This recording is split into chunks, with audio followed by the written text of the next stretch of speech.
iPhone 13 on us for every customer. Current, new, everyone. To show the love.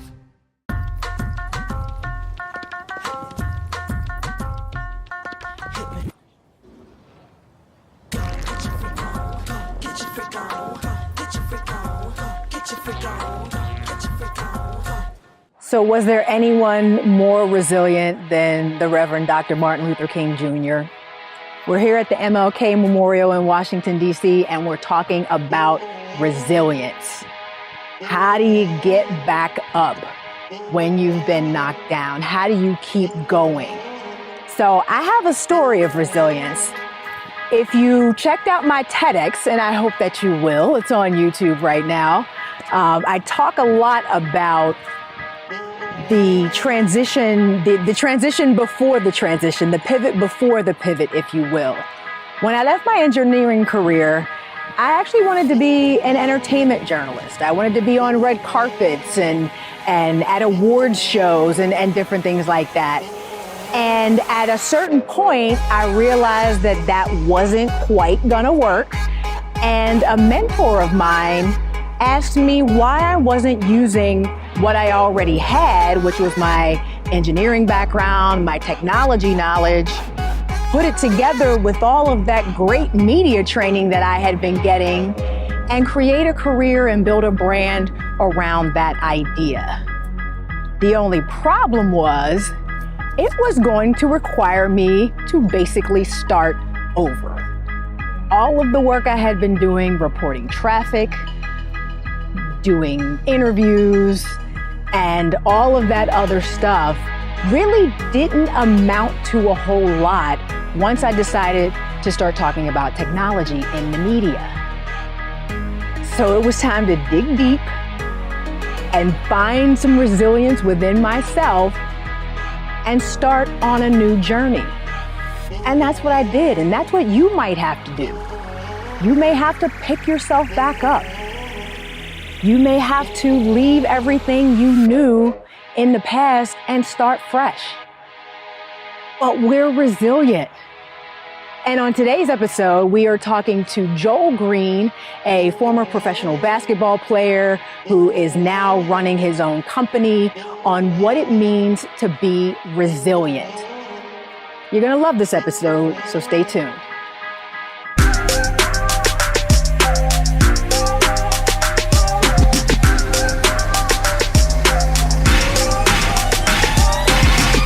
So we are continuing the conversation about resilience. Thanks for watching The Pivot with Stephanie Humphrey. And that idea that, we fall down, but we get up. Shout out to Donnie McClurkin for giving us that word and that inspiration. And joining me today to talk about resilience is former professional basketball player Joel Green. He is now the CEO of Pro Level Training, the national director of Nike sports camps, and a renowned motivational speaker. Joel, thank you for joining us today. Steph, thanks for having me on. I appreciate it. So I kind of broke down sort of how we can go through this process and chat. And I took your life and broke it down into sort of 3 segments, if you will, okay, and wanted to sort of get your story on the resilience you needed to make it through each of those 3 phases in your life. Because I know we've chatted briefly offline about some of the challenges you faced in your life and things like that. So we're going to take sort of like 3 major sort of key points in your journey and just tell us about what you needed and where you pulled that from to get you through that point in your life. So let's just start with the point from childhood to college. Okay.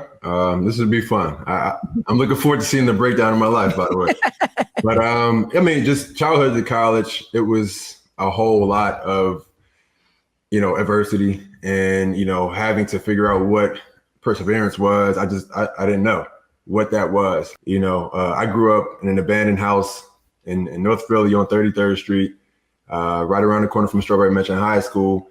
and just experience things. This during the crack era, just walking up and down the street, seeing little vials on the street. I didn't know what these colorful things were at the time, and just having to experience things like that. But in hindsight, I'm like, wow, I really had to overcome some things, to where our parents would send us up the street with pots, and more so my older siblings. I was kind of young at the time, to get hot water from our neighbors.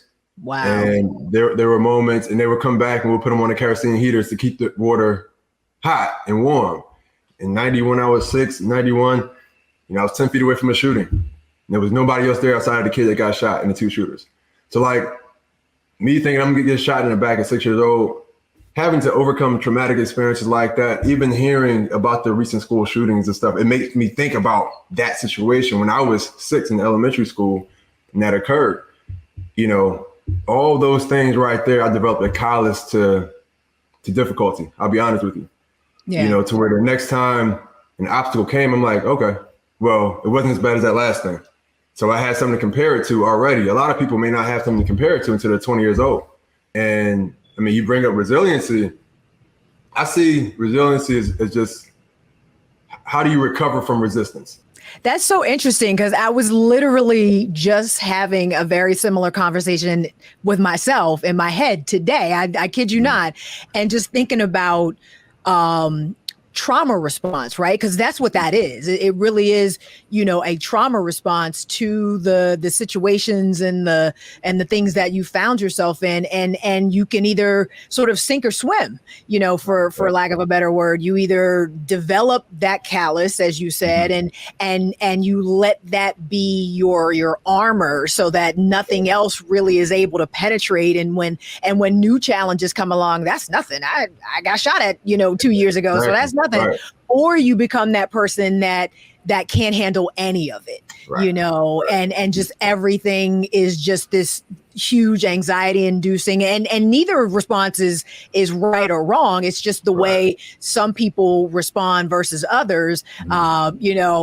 Probably the healthy response would be to be in somebody's therapy, dealing with it all. Exactly. But that tends to be the trauma response. You either become sort of hyper independent and hyper self-sufficient and hyper, I don't need anybody to help me. I got this. This ain't that bad. This is nothing, blah, blah. Or you just become, a ball in the fetal position, that can't sort of cope with life at all. So I think we sort of share that trauma response because, I'm super type A and just like, this is nothing, like big deal, like whatever, the next one's coming. That's a very interesting thing that we share that trauma response.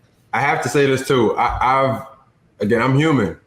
I've experienced the fetal position response. You know what I mean? We all do. I've been there. Like, as I didn't mention, but I lost my older brother tragically when I was 17. And that was one of those moments to where I didn't know how to move.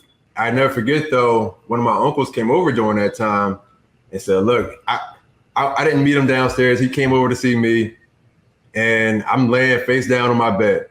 He put his hand on my back. He said, you got to get up. He said, you're still here. Look, I know Kev's not here. You're still here. You have to get up. And that was a pivoting point for me. I'm like, he's right. I was ignoring people for about a week and a half. I didn't go to school for over a week. I didn't want to talk to anybody. Just cried every day. And it wasn't until he told me, you got to get up. I'm like, you're right. I can't act dead. I can't act like I'm not alive. I have to live. Right. So that changed a whole lot for me. Just say, all right, you gotta find a way, like as you mentioned, to be resilient. So let's move on to the next portion of your journey in becoming a professional basketball player. What sort of specific challenges did you find there where you had to draw on that well of resilience? Man, from day one.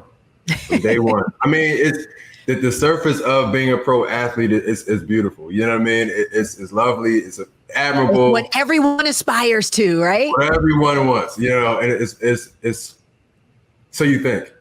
Just being honest. You think you want the life until you realize what's happening behind the scenes. You see what it's like when the lights are on in the arena, and that is the fun time for us as athletes. But the unfun, or whatever way you want to refer to it, is what happens behind the scenes a lot of times, whether it be, just the relationships with the front offices, just your check, things like that. Especially, Yes. That right. That right. That, especially playing abroad, whether it be Europe or South America, just different areas aren't as stable on the professional sports side as it is here in America. So some countries, you're hoping to get your next check. So this is my rookie season, by the way. So this is the start of me being a pro. Already starting off on the wrong foot. Already, right. So, I mean, how discouraging could that be, as far as me looking forward to continuing to do this? Mm-hmm. And I remember getting on the phone with my dad, getting on the phone with one of my brothers who's over in Germany at the time. And I'm like, he's a hardcore Army guy and stuff like that. Do two tours in Iraq, so he's about toughing things out. Mm-hmm. So I'm talking to them. I'm like, look, this was like via Skype at the time. This when Skype was huge. But I'm talking to them and saying, hey, look, I don't think I want to be over here. I know I can get paid somewhere else. Right. And it was already mid-season. They said, look, man, you worked all this time to get over there and walk out mid-season. They said, look, we know you're there to get paid. You're a professional. This is what you get paid to do. They said, but we know you love the game of basketball. You love playing. You love getting better. And they said, look, at the bare minimum, get some film out of it. I said, look, they said, we already know when it comes to Europe, playing in Europe, the high commodity is your footage. Right. That's the hot thing. Like, that's what gets you your next deal, your next contract. Okay, well, let's see what he did. So I stayed over there. I decided to stick it out, be resilient and miss that season. Took them to the playoffs for the first time in 4 years. Got some great footage from it. Got some great deals and opportunities afterward.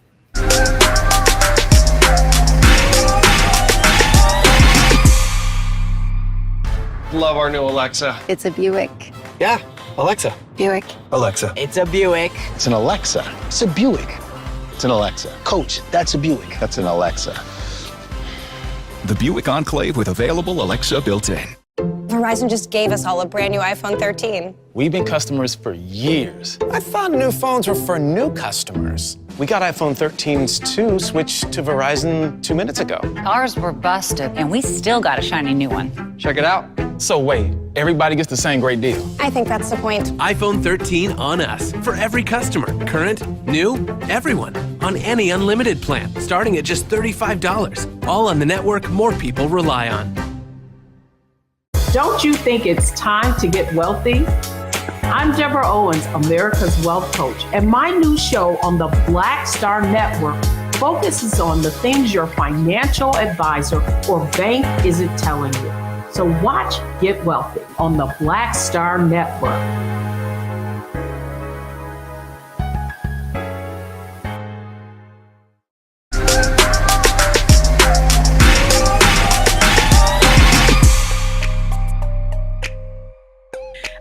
Okay, so now let's talk about the transition into becoming an entrepreneur.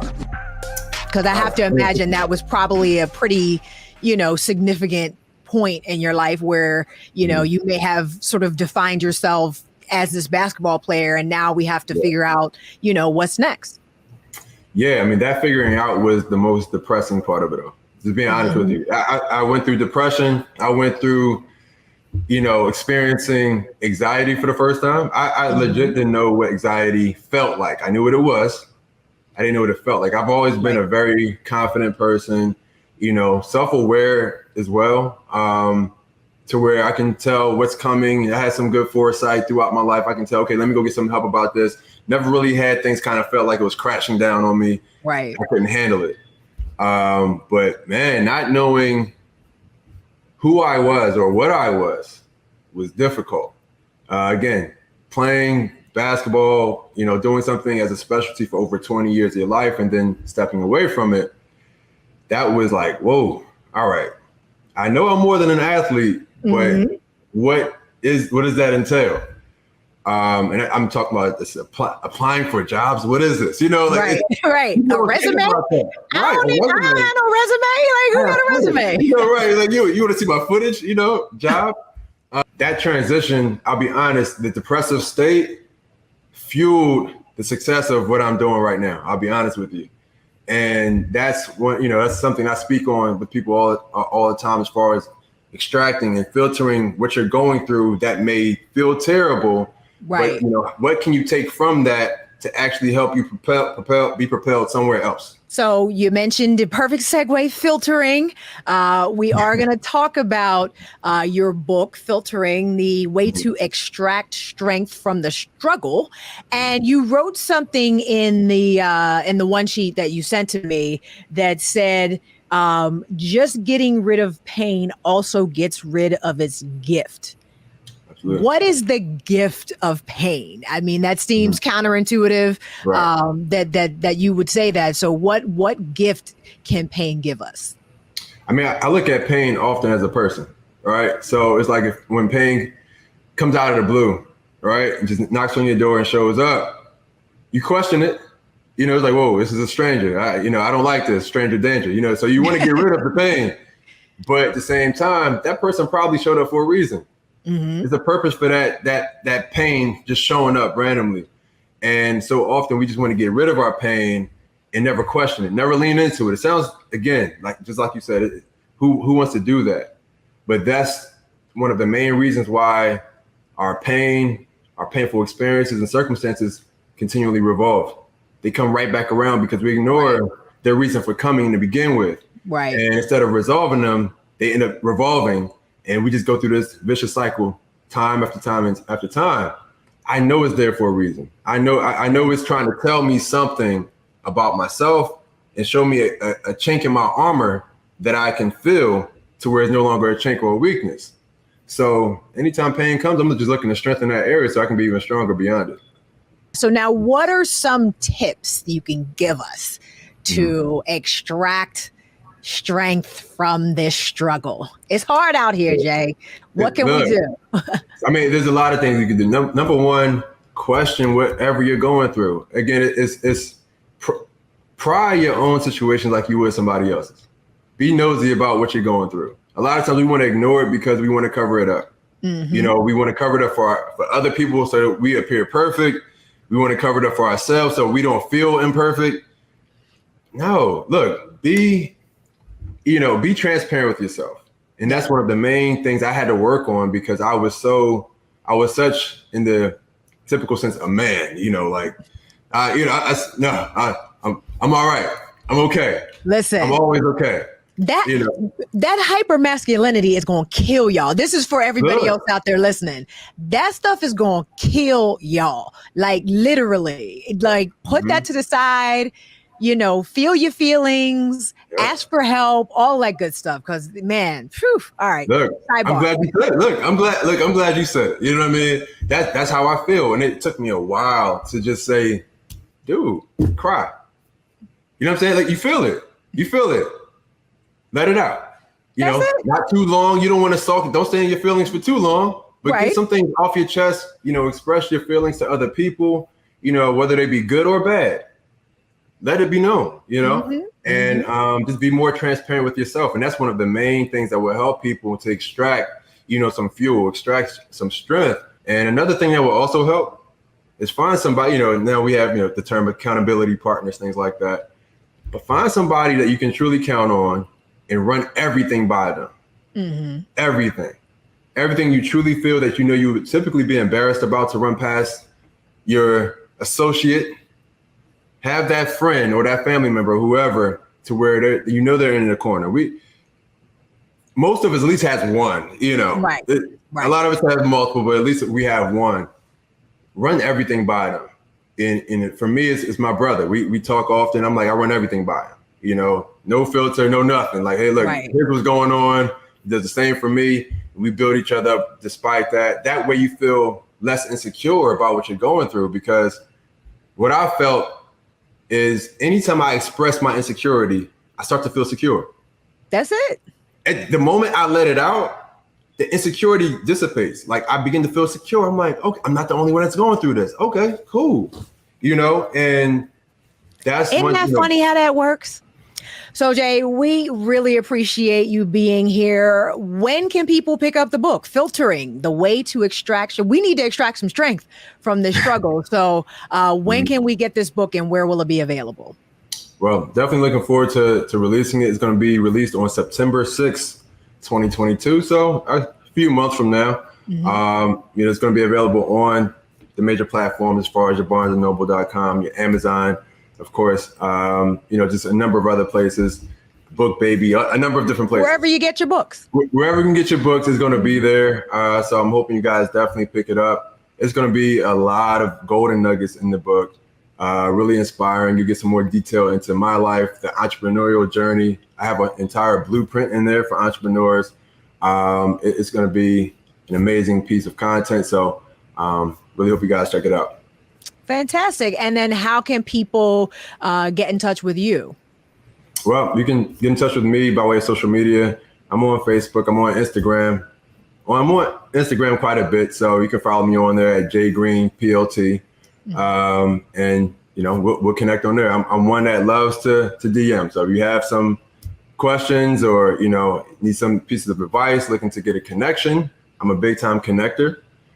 Trust me when I tell you that, to where if I can help you get partnered or connected with somebody else, I have no problem being that middleman for you. I got you.